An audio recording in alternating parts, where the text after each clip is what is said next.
possums, and yes, it is I, the conspicuous moo.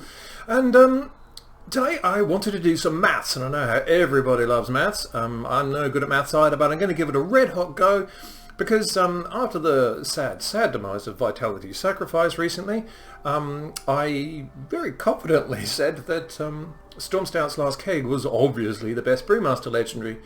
And afterwards I got to thinking and saying, you know, Charred Passions has had a couple of decent buffs. It was 30% fire damage, then became 70%, then 100%. Maybe that's actually the better Legendary now. So I thought I'd put them head to head, crunch a few numbers. And for those of you who hate numbers, I will put a timestamp in so you can skip all the numbers and get the conclusion at the end instead. For the rest of you, let's get cracking. Now, in terms of testing here, I just went into the dummies and barrels and knocked them about for a bit, using Keg Smash for single target, along with Blackout Kick, and then Spinning Crane Kick for AoE. And of course Keg Smash is an AoE ability, so it's also incorporated into that. And these are the numbers that came up. Now these are for my monk. So Keg Smash was hitting for an average of 773 damage. Blackout Kick was hitting for about 597. And the Spinning Crane Kicks were averaging out about 1400 damage per channel on 4 targets. Right, so for testing purposes, as you probably know, Breath of Fire is a 15-second cooldown, of which 8 seconds has the bonus fire damage that Charred Passions provides. And that applies for Blackout Kick and Spinning Crane Kick, and it will refresh the dot of Breath of Fire on the target. Cooldown is not reducible by haste, bruise, acts of God, eating light bulbs, or the power of the will. The only one I haven't tried there is eating light bulbs, because, well, that would be silly. Unfortunately, yeah, that's it. It's fixed. But, you know, one of the advantages with Charred Passions, and it's only a small one, but outside of the fire damage, using Charred Passions will ensure 100% uptime of the 5% damage reduction. And the Breath of Fire dot, it usually lasts for 12 seconds, but you can keep it to, you know, a full 100% uptime, so it's not much, but, you know, it's something. So, because we've got this 15-second window, we will do single target and AoE testing, basically just map out how good the damage actually is for using both Stormstout's Last Keg and for using Charred Passions inside that 15-second window. Then we will take a quick peek at Covenant abilities, because there are a couple that would influence the outcome here. And also, you know, what happens when you have increasing amounts of target beyond 6, because that will also affect the results that you get. And okay, this is my disclaimer. It is napkin math from a confirmed non-mathematician with too much hair. So, you know, if these numbers are wildly incorrect, then please, by all means, correct me in the comments, or you can send me an email, or you can send me a meme saying you're wrong and you're an idiot. Any which way you choose. Okay, single target. We are going to assume that you have 14% haste. This is because 14% haste is very easy to acquire.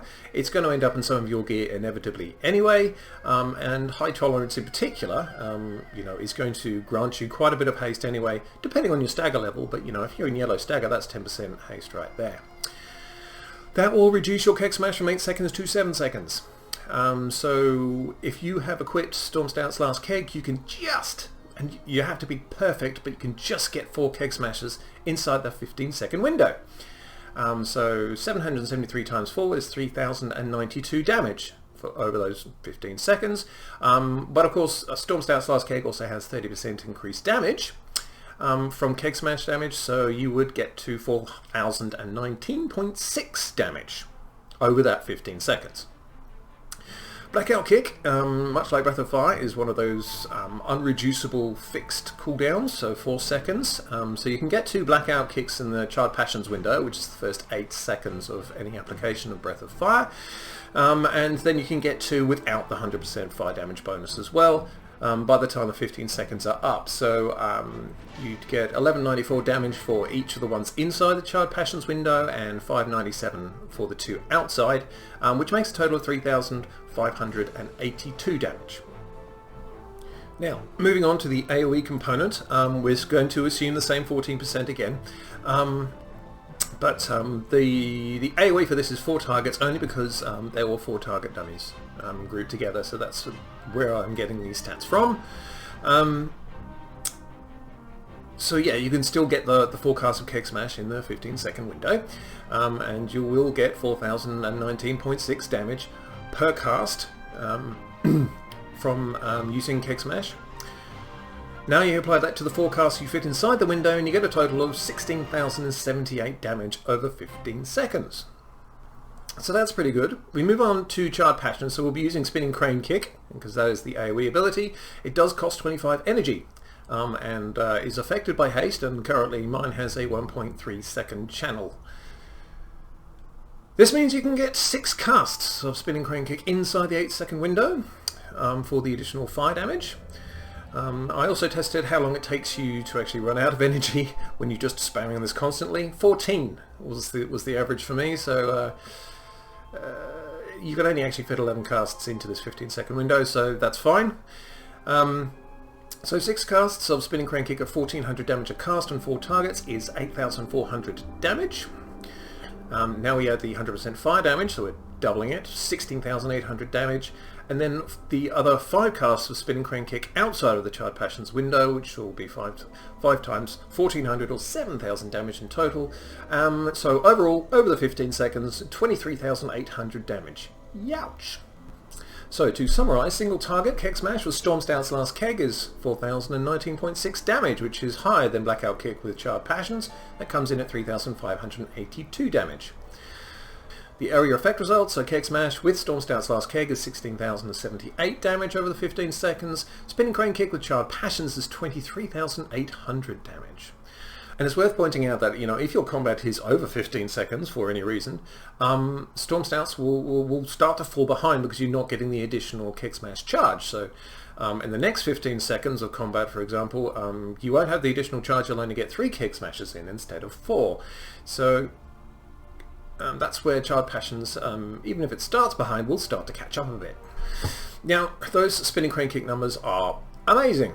But it does actually require you to spam Spinning Crane Kick for 15 seconds without using any other abilities, and your healer is unlikely to thank you if you do that.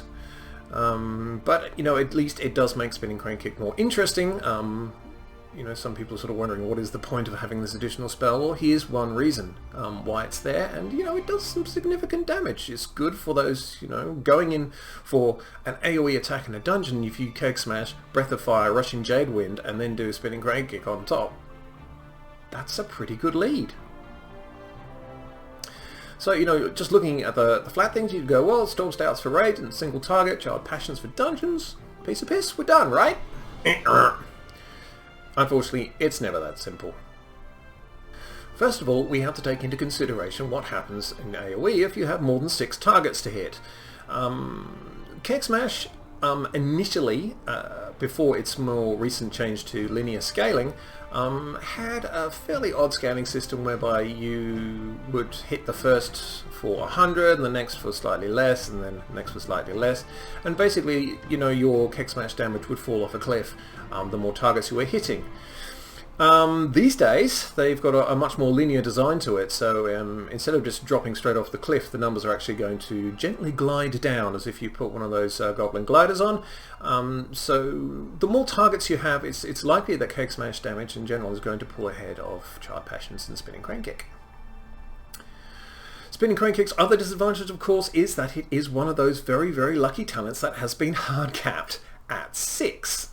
I already made a video about what I think of AoE target hard caps, particularly for tanks, so I'm not going to go into that, but, you know, suffice to say I'm not very pleased about it. But yeah, once you've hit your 6 targets, you're not damaging any additional people, so, you know, once again, that's another advantage for Keg Smash. And just to mix things up a little more, a couple of the Covenants actually have interesting synergies as well with these abilities. Now, if you're a Kyrian in the upcoming Shadowlands expansion, you will have the Weapons of Order ability. So for the next 30 seconds, your mastery is increased by 10%, but your Keg Smash cooldown is reset instantly, and targets will take additional damage. So, as you can imagine, it synergizes rather well with Stormstouts, because you can Keg Smash again, thanks to Stormstouts, hit Weapons of Order, reset Keg Smash, and Keg Smash again. So that's going to throw the numbers way out if you do Kyrian. So I'm not sure about this next one, or whether or not it's actually going to work or not, because I don't have beta, so I can't test these things. If you want to test this, then by all means do so and let me know what your results are. So those of you who've watched these videos before know that I'm going to go Night Fae in Shadowlands anyway, so I'll be having Feyline Stomp. So I'll be striking the ground fiercely and very prettily, I might add, for nature damage, and it will also apply Breath of Fire. And if you're standing in the Feyline, you have a 6% chance to reset the whole thing. If that is the case, and you have Charred Passions equipped, if you reset it, it should apply Breath of Fire all over again, and that means the 8 seconds of Charred Passions will be activated again. So there is a possibility, from my own thinking, that if that is indeed the case, and you can reset Charred Passions that regularly, that the damage for Charred Passions is going to pull way ahead again. So it's just another variable in a very, very confusing set of numbers. So, who ultimately wins in this struggle? Well, it's very, very difficult to call. Based on my own feeling craft, I'm probably still going to go with Stormstout's last keg, but only just. I mean, it's very close. The numbers are very close, and there are a number of variables in place. For example, you know, if you are suboptimal for any reason on hitting Keg Smash, and you don't hit it perfectly, you won't get 4 Keg Smashes in that 15-second window. You'll get 3, which means you shave 1,000 damage off the results that I've already got there, and that makes Charred Passions pull ahead. It's a lot easier to hit 4 Blackout Kicks in 15 seconds than it is 4 Keg Smashes. But, you know, it is easy to use. I think it is better single target, and it is competitive in AoE, so, you know, it's just the one button. You don't have to, as long as you're hitting Keg Smash on cooldown and using the additional charge, you'll get a lot out of this legendary. On the other hand, you know, if you want to get the maximum damage out of Charred Passions, then you're going to have to spam Spinning Crane Kick. I don't think anyone will appreciate that. Ultimately, though, I think we will want both of these. I mean, you know, they were our first and second picks to start with. Even when Charred Passions was at 30%, you know, people were still going, well, no, it's a decent little bit of additional damage. Now it's at 100%, you know, there's not a lot to call between the two of them. So we'll definitely need both of them. They're probably still going to be our best options. I think Fatal Touch is probably my third, but just because, you know, Touch of Death is hilarious. But, you know, that's just an overview. It's going to be up to you which one you go with. Okay, so there you have it. Very good little battle royale there. By all means, if I've made mistakes or I have the brain of a pumpkin pie, then by all means let me know. You can comment, like, share, moo, subscribe, and moo again. And I will be back with some more videos soon enough. But for now, I am the conspicuous moo. And a very good morning to you.